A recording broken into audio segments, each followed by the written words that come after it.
আয়াত ৩১। وما جعلنا أصحاب النار إلا ملائكة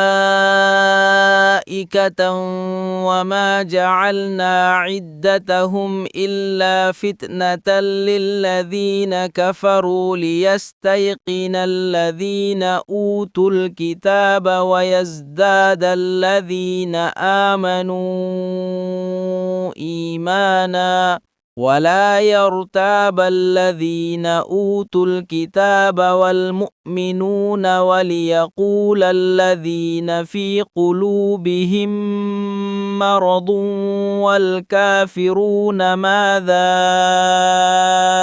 أراد الله بهذا مثلا كذلك يضل الله من يشاء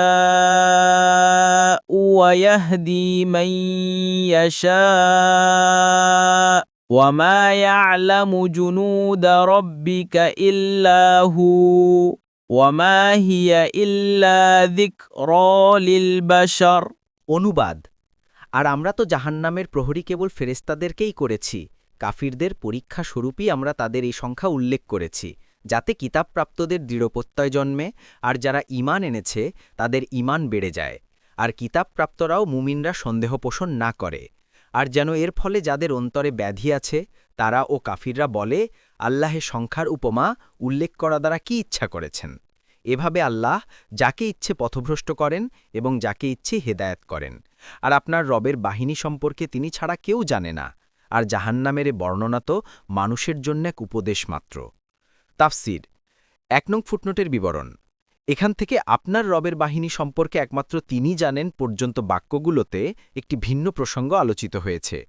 জাহান্নামের কর্মচারীর সংখ্যা শুধু ১৯ জন হবে এ কথা রাসূলুল্লাহ সাল্লাল্লাহু আলাইহি ওয়াসাল্লামের মুখে শুনে যারা সমালোচনামুখর হয়ে উঠেছিল এবং কথাটা নিয়ে হাসি ঠাট্টা করতে শুরু করেছিল, তাই প্রাসঙ্গিক বক্তব্যের মাঝখানে বক্তব্যের ধারাবাহিকতায় ছেদ টেনে তাদের কথা জবাব দেয়া হয়েছে। অর্থাৎ মানুষের দৈহিক শক্তির সাথে তুলনা করে তাদের শক্তি সম্পর্কে অনুমান করা তোমাদের বোকামি ও নির্বুদ্ধিতা ছাড়া আর কিছুই নয়। তারা মানুষ নয়, বরং ফেরেশতা। তোমাদের পক্ষে অনুমান করাও সম্ভব নয় যে কি সাংঘাতিক শক্তিধর ফেরেশতা আল্লাহ তাআলা সৃষ্টি করেছেন। দেখুন ইবনে কাসির। ২ নং ফুটনোটের বিবরণ। উপমা বলে এখানে আল্লাহ তাআলা যে ১৯ সংখ্যক প্রহরীর কথা বলেছেন সে কথাটি উদ্দেশ্য।